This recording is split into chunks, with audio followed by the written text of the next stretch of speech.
I do want to welcome everyone to our presentation on the Common Core State Standards. We're going to start off tonight with a brief presentation to get you kind of the context of what's going on, not just in Wallingford, but across the country. This movement is not a Wallingford unique activity. It is happening across the country in 47 of the 50 states.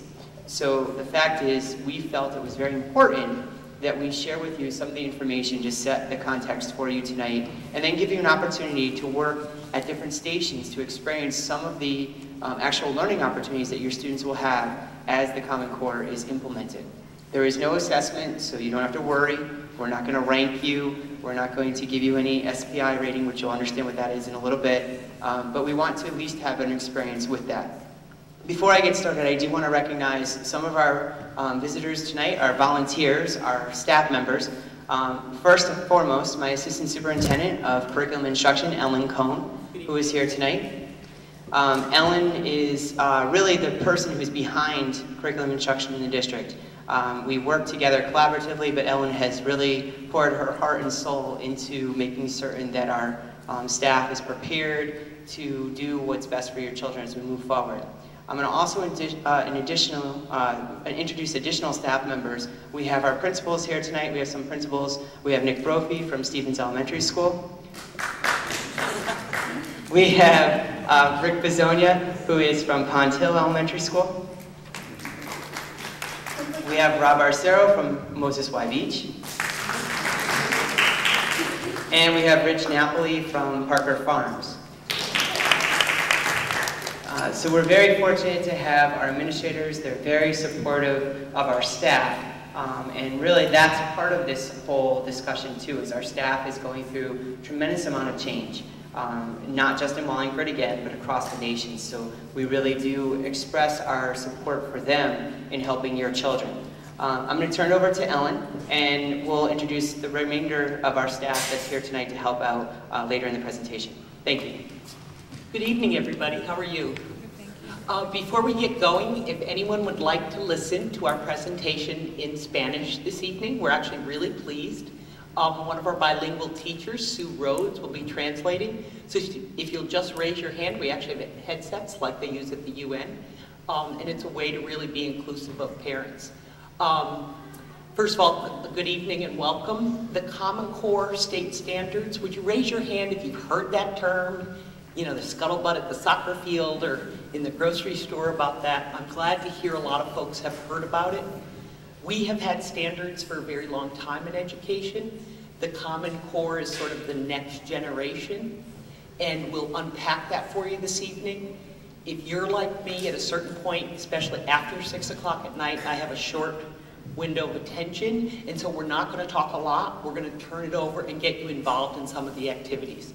When you leave here tonight, hopefully you'll have a basic understanding. We've got handouts at the back of the room, the curriculum plans for language arts and math. There's a K2 table and a 3-5 table, and then some additional materials that are put together by the National PTA for parents. They're in both Spanish and English. So we're very excited to have you here. It's always impressive to me when parents come out to hear about curriculum. It's not necessarily everyone's cup of tea, but if you stop and think about it, we're really trying to design the best possible learning activities for your children. So if we'll go ahead and jump in, this is basically what we'll be covering tonight. We'll do a brief overview. There is a new assessment coming for literally, we count, rely, and depend on them. So if you'll bear with me for a moment, I'm going to first introduce Christy Medancy. Christy is our K-12 mathematics resource teacher. That title might be a little confusing. She's actually not in a classroom. She acts as a support, a resource to teachers. So a lot of curriculum work, a lot of work on instruction. Directly to her right is Julianne Iannera. Julianne is actually our career technical education resource teacher. And think about some of the really rich programs we have here in Wallingford, everything from tech ed to food service. We have that wonderful restaurant that runs out of Lyman Hall. Julianne supports all of our teachers in that area. And she was kind enough to come out tonight, and she's going to man one of our stations. Next to her is Lori Moreno. Lori is our science resource teacher, K-12. And then last but certainly not least, Carrie Laudadio, sort of the veteran of the group. Carrie is our humanities K-12 resource teacher. That means language arts and social studies. So this is the brain trust here. We've got a lot of people with a lot of experience. Please feel free to ask any questions. Let's briefly talk about standards. When I went to school, and maybe when some of you went to school, your education was truly dependent solely, what you actually learned was dependent solely on the decisions made by the teacher in the classroom. And depending on the classroom, depending on the school, there was sort of some common knowledge about what first graders or second graders or 12th graders should be learning, but it was really very individualized. At that point in time, teaching was truly a craft, and over time, we started to standardize that. Think about a standard as a benchmark. The nice part about that is we're actually making a promise to parents and students that every student, our goal is to have every student reach this standard or benchmark in each and every grade. So it's really articulated skills and knowledge that we want students to have. And really, it's a relatively new phenomenon within the last 25 years. Here's the interesting background, is in the United States, we have a lot of local control. So standards originally varied by district, then they sort of clumped by states, but you could cross the border from Massachusetts to Connecticut, and we could have very different standards. And then we all assessed them. I'm sure you've heard of No Child Left Behind, and depending on what state you were in, the test could look very different. And the bar for what was satisfactory progress could look very different. We now have a set of well-articulated national standards. And that does not mean, a standard is not a curriculum. A standard is sort of the skeleton. But for the first time, how many states are we up to? 47? 47 states. Texas is a holdout. Hawaii and Alaska. Oops, sorry. 47 states have adopted the Common Core State Standards in an effort to have a universal approach to this is the guarantee that every child will be able to do this and will know this. But again, I don't want you to have the sense that every curriculum is now identical, every learning experience. We're actually trying to move away from a factory model of education and make for more personalized experiences for students. But the idea is that here is the benchmark. It's well articulated, so there isn't a lot of confusion about what first graders should be able to do to be successful in second grade, third grade, and so on. They really are the centerpiece, and again, I think about it like a skeleton. I'm not going to read this slide to you. Most educators agree that the Common Core State Standards are an improvement over a variety of different state standards. The Common Core State Standards are informed by a large variety of things. Research about how students learn, international benchmarks. There was a lot of studies done about what is the core instructional program in different countries. They brought a lot of researchers and educators together. And after about 12 years of No Child Left Behind, we actually learned something from that first generation test and that first generation of standards. And many, many people, myself included, see them as an improvement. The United States, this is just an example, the United States has long been criticized for having curriculum that's an inch deep and a mile wide. We teach everything, but we only teach it a little. In math in particular, we've had spiraling curriculum, so kids learn a little bit about the same stuff year after year after year without a lot of depth. I've certainly been frustrated with that for several years. In that regard, the Common Core State Standards are a huge improvement. Less content to a much greater depth. If you hang around with educators, you've heard the kids don't know their fact fluency, the kids don't know, kids aren't like they used to be, all those sorts of things. We have an opportunity to really look at what's the best for kids. So most of our educators agree that it's a definite improvement. It looks at rigor, and it looks at preparing students, really and truly your children, if they're elementary age now, are moving into a world where we really can't predict what jobs will look like. And I'm not doing a doomsday. We don't know with technology what kinds of opportunities will be there.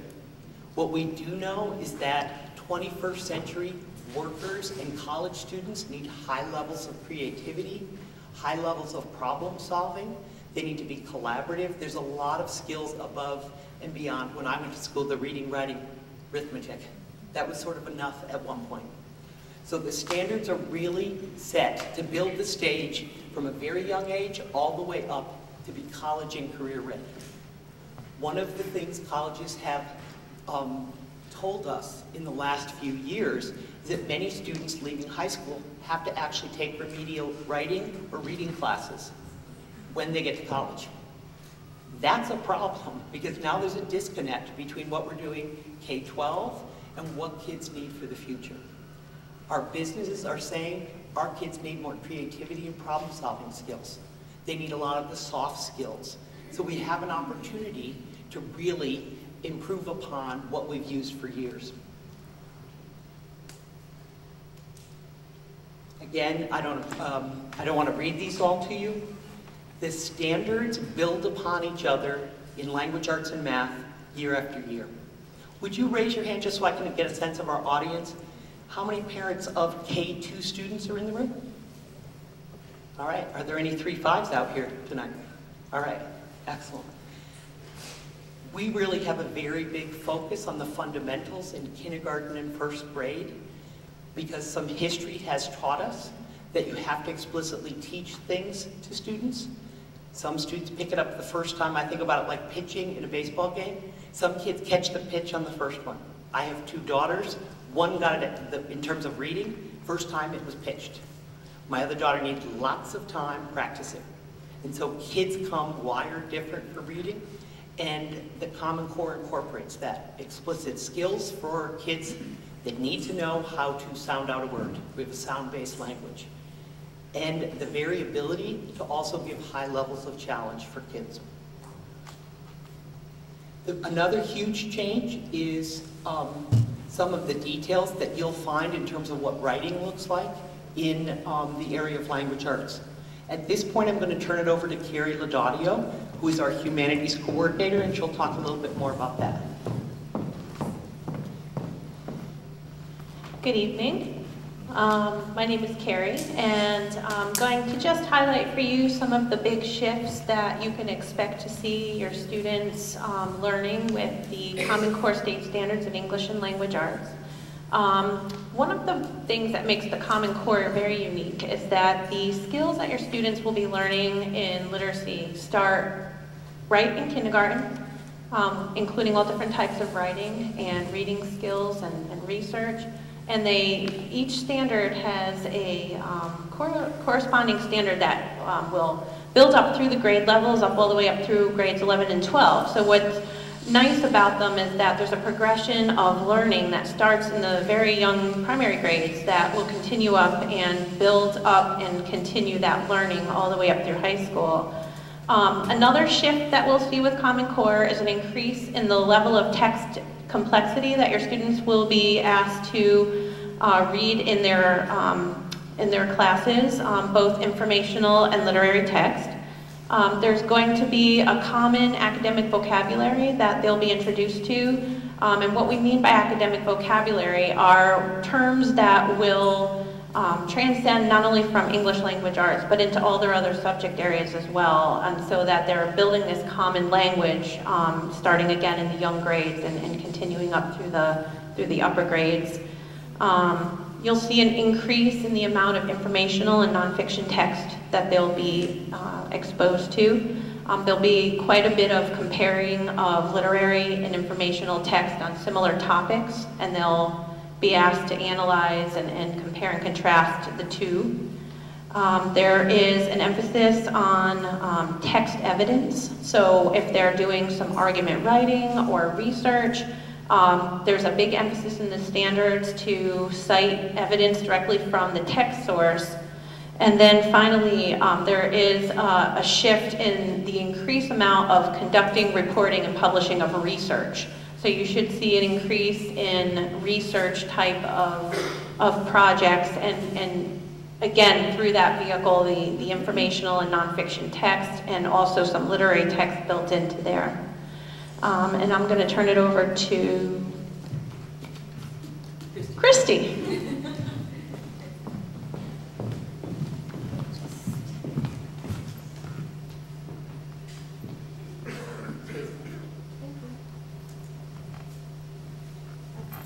Okay, so there are 2 slides here that go through some of the key points for mathematics. And these 6 key points can really be summarized into 3 major shifts that we're seeing in mathematics curriculum. The first with the Common Core is that there's more focus. So we're allowing students more time to master skills. And if we look strictly at the K-5 progression, K2, we're looking at all of our fluency with addition and subtraction, and it progresses from kindergarten through 2nd grade. And then as we move to our 3-5 students, we're looking at mastery with multiplication and division, and fractions and decimals. So there's a lot there that has shifted down to our 3rd, 4th, and 5th graders as far as their work with decimals and fractions, but they're being given time all throughout 4th grade, all throughout 5th grade to really master those skills in order to move on to middle school. So the first is the focus of the curriculum. The second thing is the coherence and the progression. And I think that Ellen referred to this before. She said that math curriculum used to be spiraled. So what would happen is we would teach something one year and we'd revisit it the next year, but we revisited it by reteaching the same things. And we always called it review. And it's not that way anymore with Common Core. With Common Core, we're looking at building off of their prior knowledge as a foundation and bringing that to much more depth and to much more understanding. So an example of this would be if we look at the K2 progression with addition and subtraction.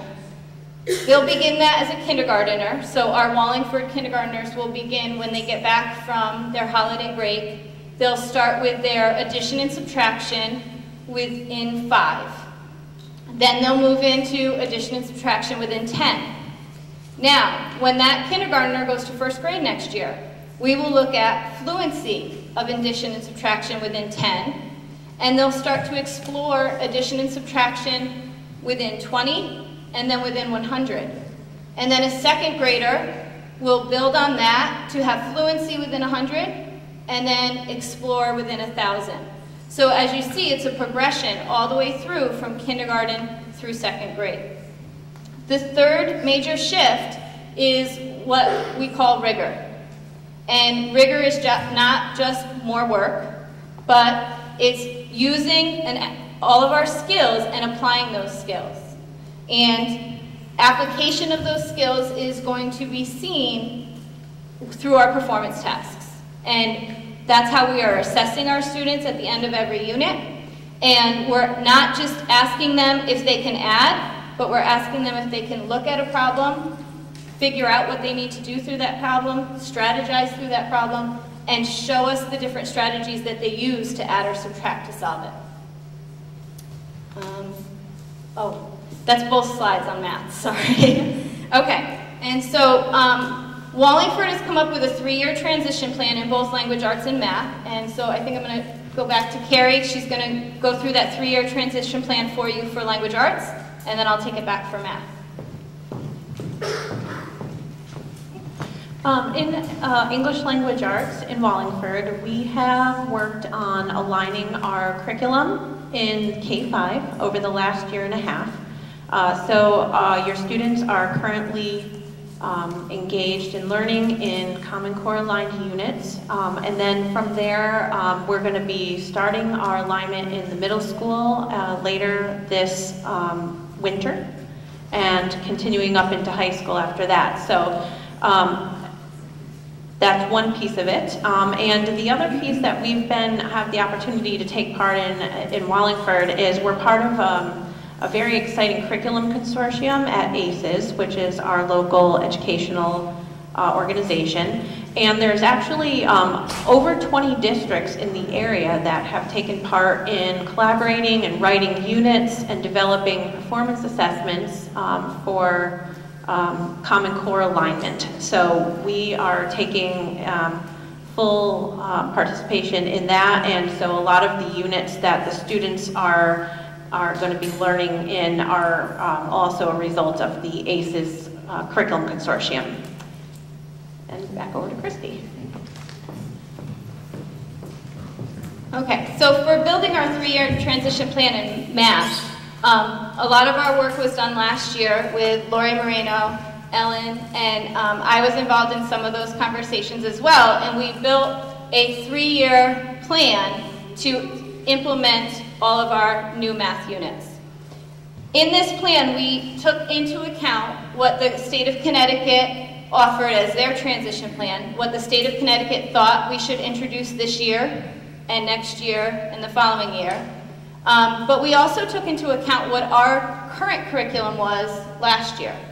So for example, last year's first graders, if we were going to implement grade 2 Common Core this year, using our curriculum last year, are they prepared for that? And we did find some gaps with our current curriculum and what we wanted to transition them to this year for Common Core. So what we implemented was what we call foundation units. A foundation unit is basically something that we think a student needs in order to do the second or whatever grade level they're at curriculum as far as Common Core. Where you're going to see most of the foundation units is in grade 3, 4, and 5. So for example, some grade 5 students this year, in order to do all of the Common Core work with fractions and decimals that was expected of them in grade 5, they actually needed some grade 4 units that they didn't necessarily get last year with our old curriculum. So grade 5 this year, they're doing some foundation units to prepare and transition through.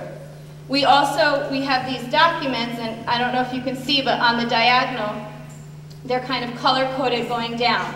So we looked at the progression of a current 3rd grader and what we were introducing to them, and we looked at the diagonal to make sure that next year, going into 4th grade, they were prepared for all of those new units we wanted to introduce. And so that is, we have this document, this transition plan, all the way right now from kindergarten through 9th grade algebra this year, and we'll continue on with 10th grade geometry next year. Thank you, Kristen. No problem. I wanted to take a moment and share with you, for what it's worth. Everyone in the curriculum office is a parent. We feel a great sense of responsibility when transformative change happens. I know I can speak for everyone in our office. I actually think about it as I'm falling asleep at night. Like there's real children connected. This sounds like blah, blah, blah, like a lot of information. And I have some history here, and I'm dating myself, but my children started school in the 1990s. And during that process, there was sort of an abandonment at the time of some of the skills that were pretty standard in reading in the past. And I had a child that really struggled. And so I want you to know this was an incredibly thought out, months and months trying to figure out how do we go from plan A to plan B and have no student casualties in the process. And we really tracked this, as Christy said, where are your students now? For example, if your student's a kindergartner, they will never know anything else other than the Common Core. In 1st grade, they'll never really know anything else but the Common Core. For every other student, they were straddling the 2 worlds. And so we really looked at drilled it down right to the level of what's expected now and next year and the year after as we make this transition. And how do we make this switch with those students in mind, where they were coming from. And so I wanted as a form of reassurance that while there's change going on, we really picture in our minds the students when this is happening. The students that are really high capacity, students that might struggle, like my own daughter, in reading, everyone across the continuum, and how do we make that transition, for one, authentic, which means it's not just on paper, oh, we switched curriculum. How do those students really have all those skills? So we're really confident. I'm not saying it's pretty as we make these transitions. Transitions and change is hard, but we are doing everything in our power to make sure that every child has what they need. The other point I wanted to make really quickly is think about 21st century. When I see on YouTube that video of the little girl, I think she's 18 months old, has anyone seen that? Where she's trying to do this, the iPad thing, on a magazine. Has anybody seen that? We have a generation of kids that are living in an information world. And so that shift, of course we're going to continue to do stories and narrative and write stories and a lot of creativity, but the world they're moving towards is an information-rich world. When you get on the internet, most of what you read is, quote, informational text. It's trying to tell you something. The text is trying to explain something to you. And so we have to incorporate more of that. Historically, we've been all about stories and poems and narrative. And it's only in the upper grades that we make the shift. But students really need to be prepared, and that's part of what the future looks like. So you have our commitment to do everything we can to make the transition as smooth as possible for your students. I wanted to unpack one other thing. We talk about units, we talk about assessments. Typically at the elementary level, a unit of study is a chunk of study. Picture 2 bookmarks. We start about here, we end about here. And it typically is a month. Sometimes it's 6 weeks, but at the elementary level, we tend to chunk things by the month. So when we talk about units, that's what we're talking about. The month of September looks like this, and we work on these skills. Our curriculum is not done, and a really good curriculum is revised regularly. So it's based on the feedback of teachers. This isn't working for kids. Let's try this. Let's tweak this. And so it will be a continuous process. When it comes to assessment, raise your hand if most of your childhood took paper and pencil tests. Right? Did you know there was anything else? Think about maybe a music class you took, an art class you took. Performance assessment is a form of demonstration that doesn't always have to be on paper or pencil.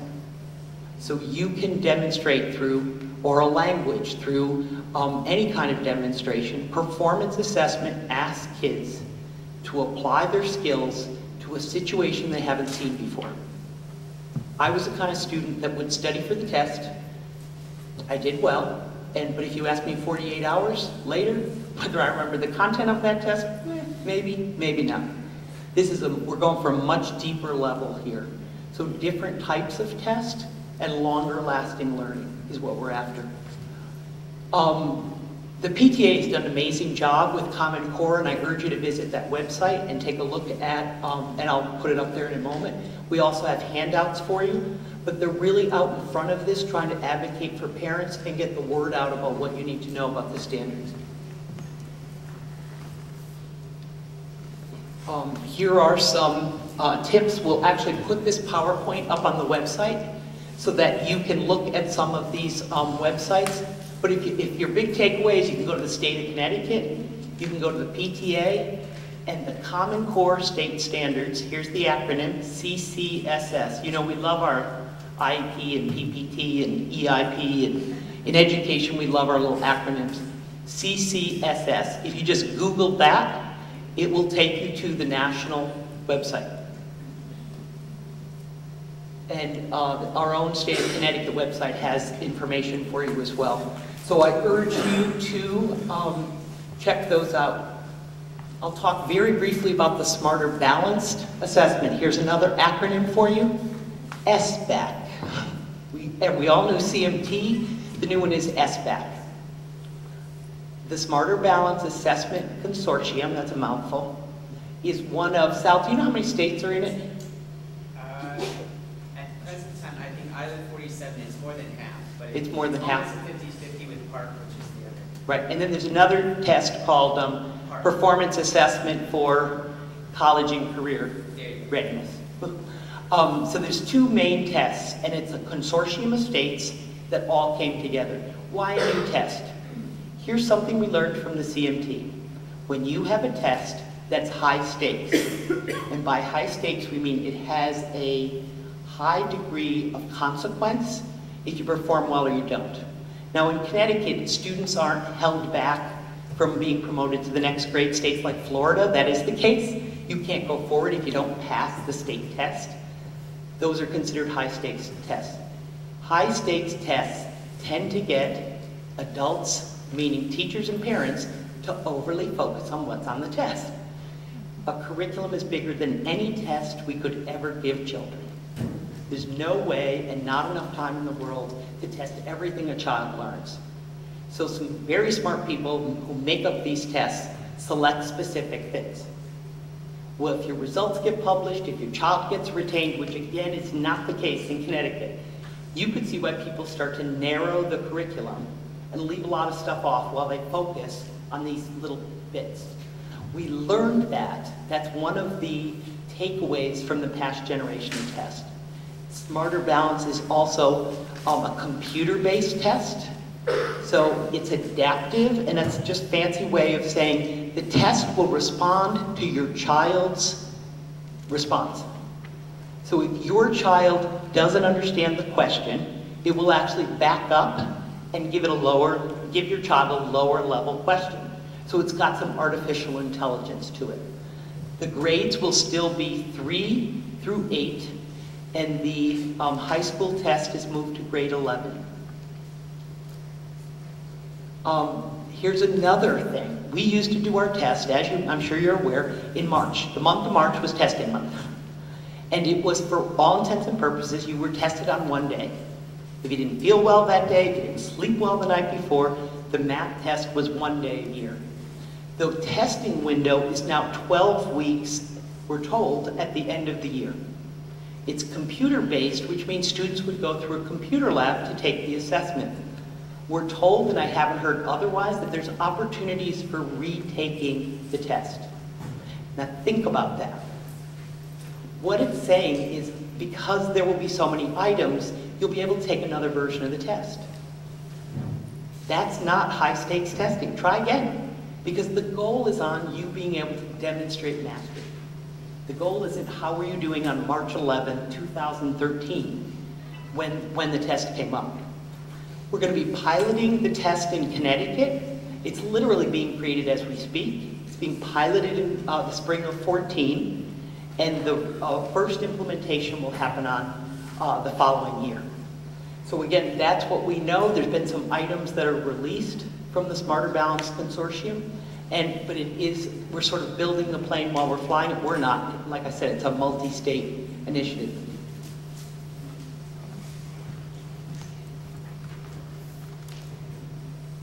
If you have questions about this new test, this is the beauty of the 21st century. SBAC, again, is the code. You don't need to necessarily write down the address. Google SBAC. It'll pop up. And the state of Connecticut, our website, our state website also has information on it. We will continue to communicate with parents as more information comes out. We're at the beginning of the process. There isn't a tremendous amount of detail. There's a lot of broad, it'll look like this, it'll be like that, but we're not down to nitty-gritty detail yet. I think Dr. Menzo's up next. Dr. Menzo's going to talk about the new accountability plan for the state of Connecticut. Question? Yes, sir. Two questions, actually. So you said that, you answered the question being wrong, except that at the very beginning, is everybody in that class taking the same test? Yes. Yes. Not the same questions. Not the same version. Not the exact same version. Two different questions. Versions. Yep. And so the questions, there'll be a pool of questions, and students might, so again, it's sort of random, so we don't have you were looking over my shoulder and saw it, or this question I didn't completely understand, which is what makes the retakes possible, is there's multiple versions. And another question, the pilot in 2014, can you explain that a little bit more, or it's still kind of... I'll try. Yeah. I'm fortunate enough... What happened? Must be my magnetic personality. You can hear me, right? Yes. Okay, good. I'm fortunate to be part of a group of 6 superintendents that are working. We get updates on a regular basis every 2 months from the state. The last update we had was that the pilot right now is going to be portions of the test that will go in place in 2015. We still will need to give the CMT and the CAP, so they'll be taking both tests. There are 2 consortiums that Ellen mentioned earlier, the SBAC and then PARC. They're actually coming more and more closer aligned so that there's not such a distance. And so there's constant revisions going on.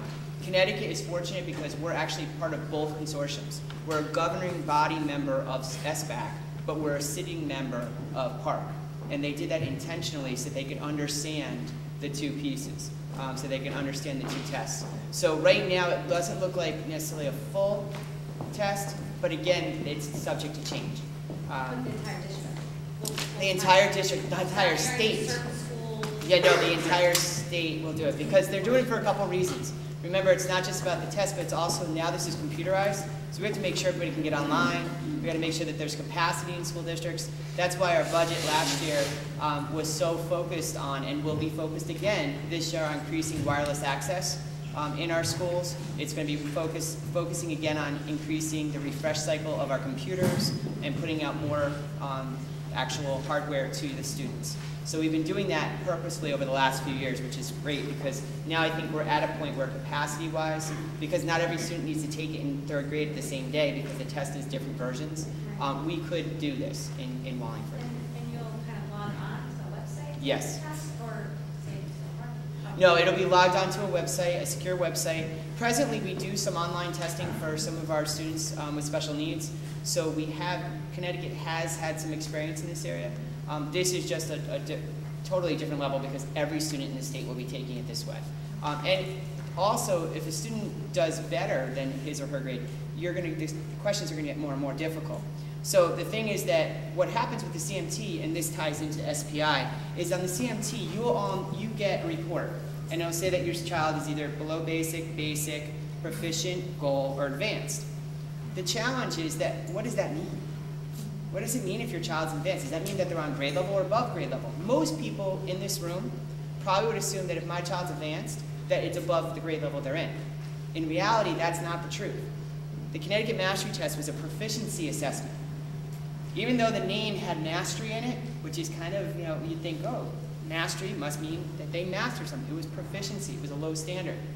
So the fact is that this new test, SBAC, Smarter Balanced Assessment, is going to allow us to have a more pinpoint understanding of where your child is.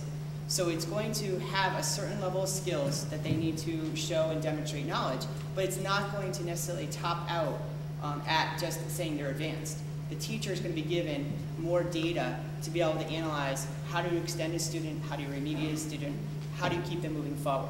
So that's another very valuable aspect because I think, having been a teacher, obviously myself, you get your scores and you say, okay, well, what does that mean?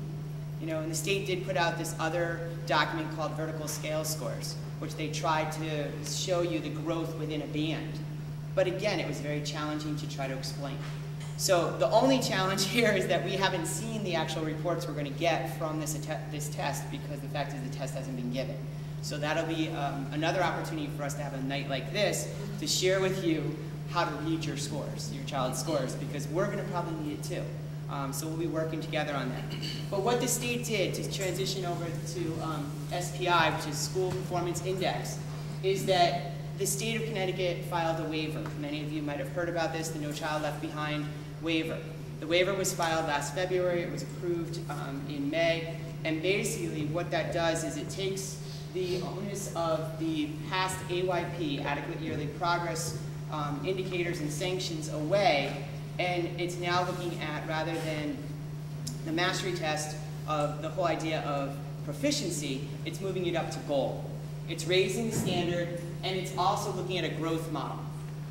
The mastery test, basically, a lot of districts, unlike Wallingford, they were really just trying to raise the proficiency scores because as long as your proficiency scores went up, you met the bar for No Child Left Behind. However, your proficiency scores can go up in a variety of ways. They can go up because students did go from below basic to proficiency, or they could increase on an annual basis because your kids that were in advanced or goal could drop down to proficiency. So while your AYP scores might be going up, your students actually might not be improving. So there was a major flaw in that system. So what they saw with this new model, looking at a growth model, there are points attributed or attached to each level of the scoring rubric.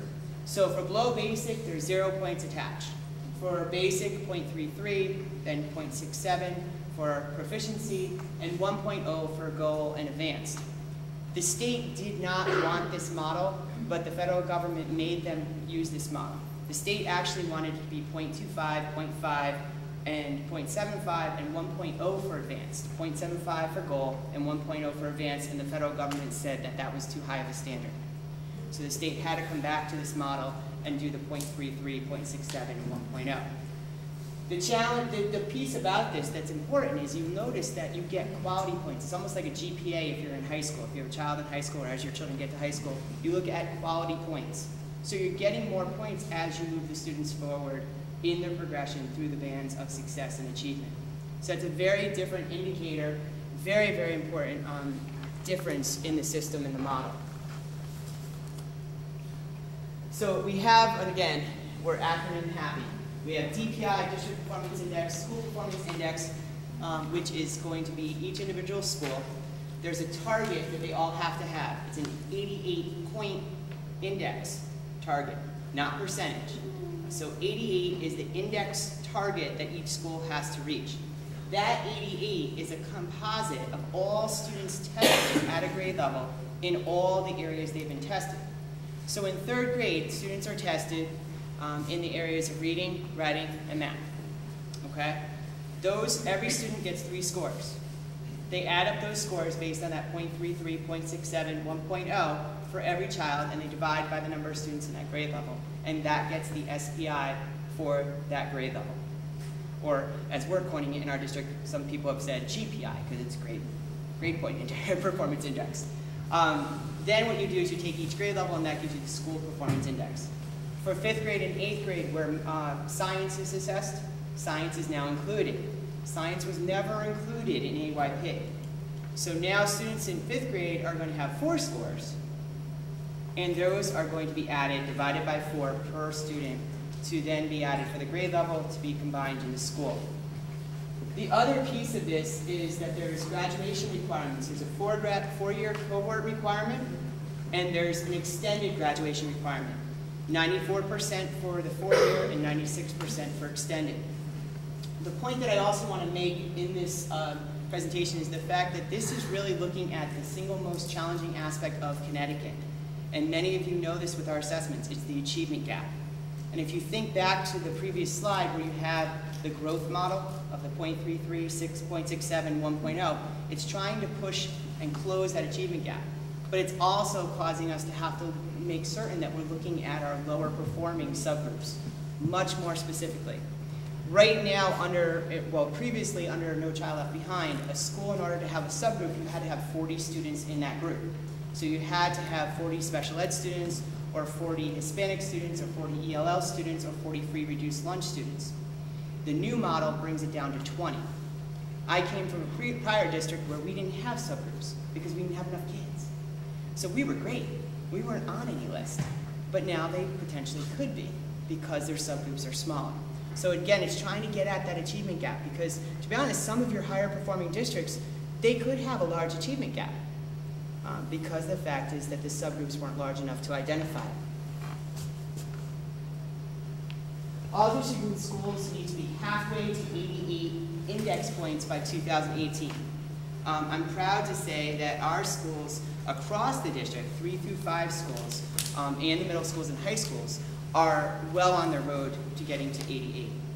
Most of our schools are either in the high 70s or mid to upper 80s. We're very proud of our scores thus far, but we need to continue to show improvement. The challenge is the subgroups. The subgroups are the challenge because the subgroups, every subgroup has to be less than 10 index points away from the school index, overall index score. So if you're aspiring for an 88, then you have to have all your subgroups at least 79 index points. Yep? Just to make the math easy and make sure I understand it. Sure. If you have a school with 176 kids, is that saying they need a 0.5 on those tests to qualify for the 88?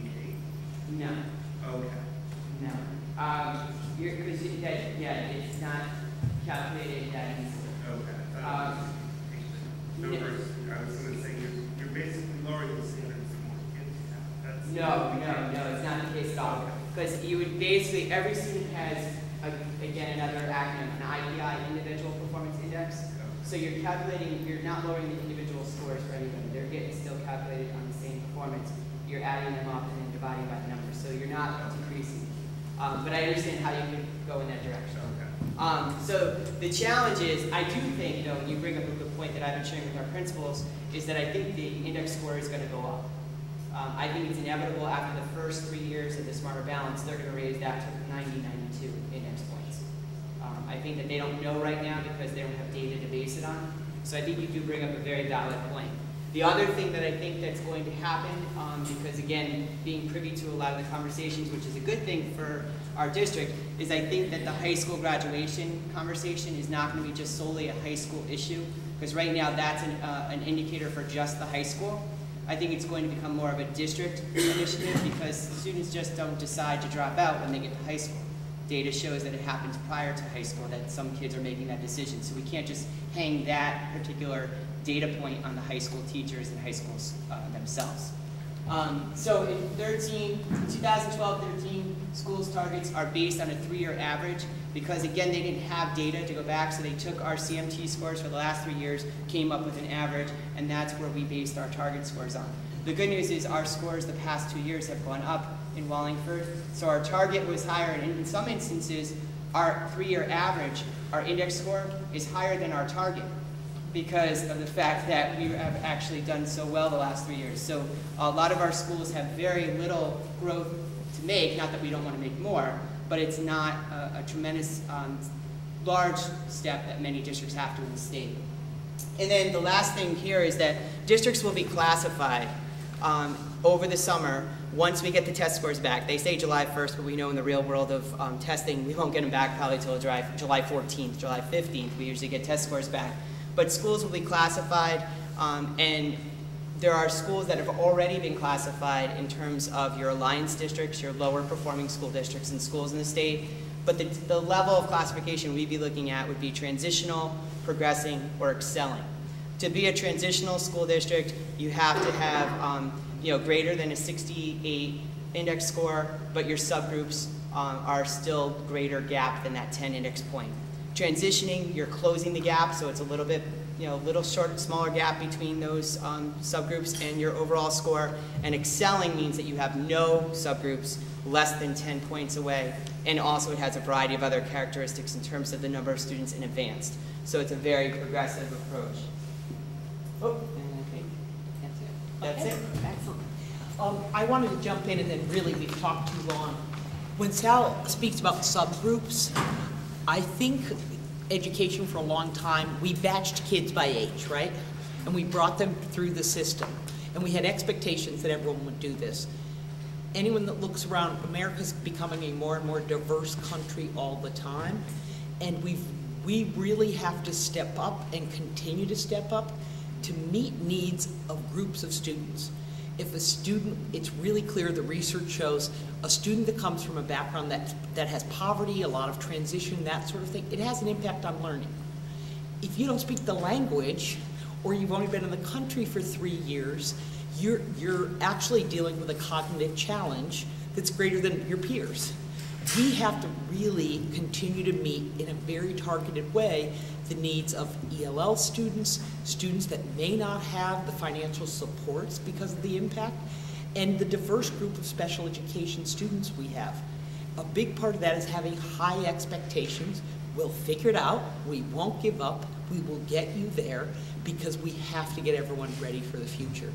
Unless the batched sort of approach historically in education we've done. And so that process is underway already because of Dr. Menzo's foresight with the SPI process. We're really looking at what kinds of goals do we need to have. And in our elementary schools, there's a lot of very creative problem solving going on for specific students. What kinds of things do we need to focus on? We have an intervention program. As long as it takes, whatever it takes for kids to learn how to read. We're unapologetic. If you can't read, you can't function in the world. So do you need more time in reading? Do you need more targeted skills? So a lot of that work is underway. I want to thank you for your attention. We're going to move into sort of the more interactive part of the program now. so you can get a little experience about it. Here's a little map of the room. We're literally going to ask you to gravitate towards the table that first jumps out at you, so we're not directing you anywhere. You can see that right over here we have a K2 math table. Right next to it, the next couple of the batch of tables, look for the signs, K2 language arts, and 3-5 language arts and math is in the back. And we're showing videos up front. In about 15 minutes, we'll get back on the horn and we'll have people move to the next table. And answer questions correctly quickly. And by quickly, they're talking within 3 seconds. All right? And they're accurate. They're flexible in their thinking, meaning they can work through problems. But the big thing is that they can efficiently figure out answers that they don't know, meaning they have strategies to fall back on when they don't know 9 plus 7 within that 3 seconds. How can I figure out 9 plus 7? And that's where things have kind of changed from where we were when we were all in school. And I have a packet that I'll hand out to all of you, but when we were in school, fast fluency probably looked like this to you, which was a time test, right? And the thing about the time test is, when you take your time test on Monday, but you don't learn any strategies for fact fluency, what's going to make you quicker on Friday? Nothing. And from that 16 on there. Okay? So that's they're using the double. So what we're going to be doing in K-2 is going through these different types of strategies. Using doubles, making 10, using a number line. So if a student, and well, let me hand this out to you first, and then you can refer to that.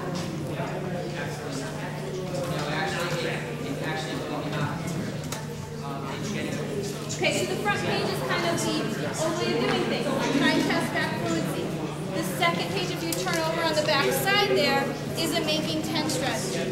When you're adding, and the first problem I think is, what do I have here? 2. How do I get from 2?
Not this particular test this year, but what you will see is with each student that your child is taking, there'll be a unit assessment that the district is implementing. That's really the line of time course, so just start to prepare them for when they have to take this. So they looking at the section for writing and writing standards, there are 3, and it's broken up into equal thirds actually in terms of how much time is focused on the students into opinion, informative or explanatory types of information types like referencing earlier with nonfiction, connections, and also looking at writing narratives. That hasn't fallen away, but it's not just solely focused on that imaginative fairy tales, if you will. It's really looking at today's science standards as well. It's not simply just storytelling, but it's getting kids to be able to make connections and explain themselves and to look at others with a critical eye. And that's really kind of where that college and career readiness comes in. We simply look at that in 7th grade. In other words, it's pulling back and not just making up stories about fantasy, but saying you're going to write about what we learned about Native Americans, be able to present that to peers or to your classmates. So there's an attention to that. That's a pretty big shift. We tell a lot of stories, and over the years when you look at teacher prep, the amount of time teachers have dedicated to it, it was really heavily slanted towards the narrative. So when kids go on in the upper grade levels, my daughter, this is actually in middle school, you can see the shift in how she had always been exposed to that. And it was, well, she could tell a really great made-up story. But when it came time to like really write her first research project, much more struggle was, Dad, what do I think about this? Where do I go? It was, I can't make it up, you know. So it's really layering in some of those skills and how to take informational technique and present it in questions.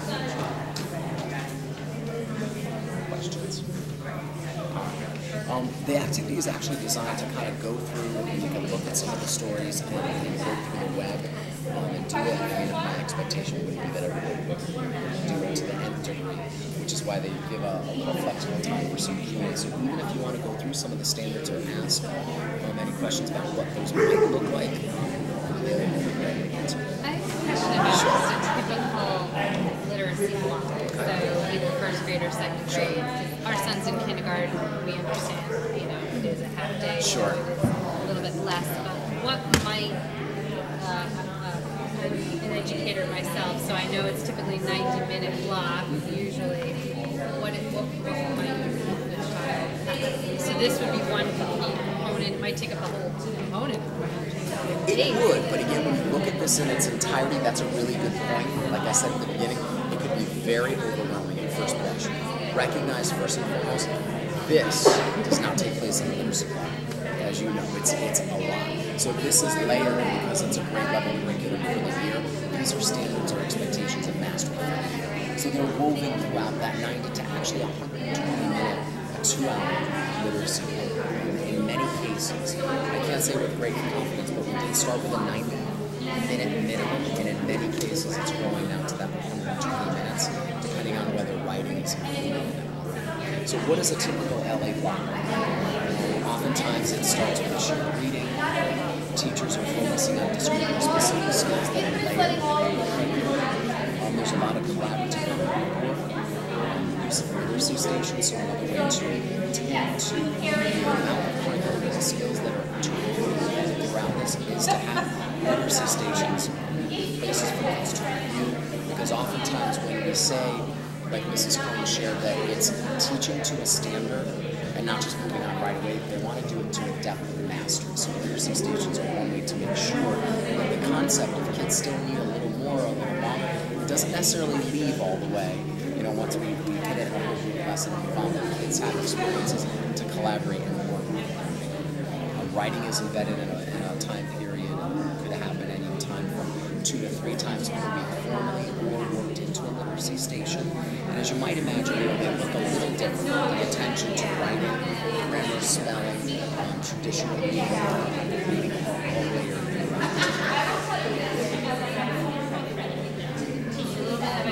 a little bit. Well, this way to you. So, I have 9 fourths. And so one thing the teacher would specify is whether improper fractions are allowed. You know, do you have to put a smaller number on top or not? I'll let you decide since you're not in actual class. It's got to be a proper fraction. With, you know, just regular common fractions, not improper, so that all your fractions are less than 1. But as the kids get more advanced and start learning about what an improper fraction is, what mixed numbers look like, they can certainly move that forward. Yeah, just my fractions. So this is bigger, 9 or 5, 6. So you can use any of the models there. You want to look at one of the pie charts? Here's the chart, show me.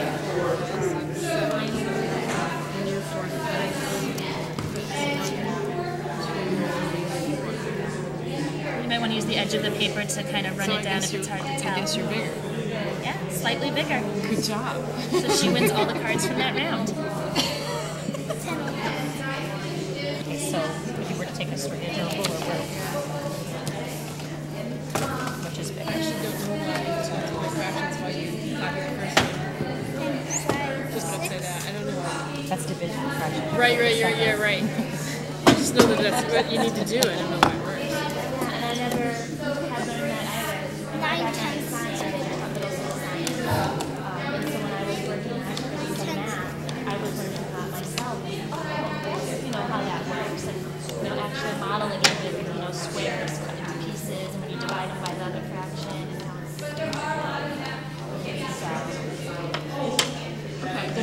Right. I'm just thinking about different kids. You know, okay, so some kids, you just tell me the rule and let me do it and I'll be fine. And some kids, you know, care about why that is.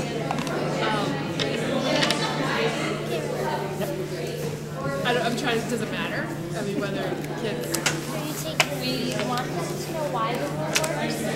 So if they want to, some may want to hear the rule first and then figure out why does it work. Some may need to go the other way. So it allows for some differentiation, kids working in smaller groups. I've seen videos on this where the teacher would have groups work and then they would have to present how they solve the problem, what steps they followed, what method did they use, and then they would debate whose method is better, or is one better? Will this one work in every situation? If not, how can we improve it? And so the students may come up with 3 different strategies for solving a problem, and then have to actually justify why theirs works, or why it's the best one. And that's part of those practice standards with constructing the viable argument. How do you ensure that after that you don't have 20 confused kids who don't know what they need to do because they've been discussing it? I mean, I see the value of working through it, but the danger is that you have kids at the end who had a good discussion but don't know. The hope would be that you would follow afterwards and practice with the methods that work so that kids can see, which strategies are working for them. Some of our assessments now ask the students to show how they solve the problem using 3 different strategies. So how could you do 2 plus 3? Show me 3 different ways that you could do it. It might be using a number line, starting at 3 and jumping to a head. It might be showing groups of objects. Maybe using 2 and using group of 3, and all together to make a head. So actually having that experience so that they, when they look at the problems, they have multiple ways to get at them. If something's not working, well, I also have this other strategy. I guess the rubber meets the road with the teachers.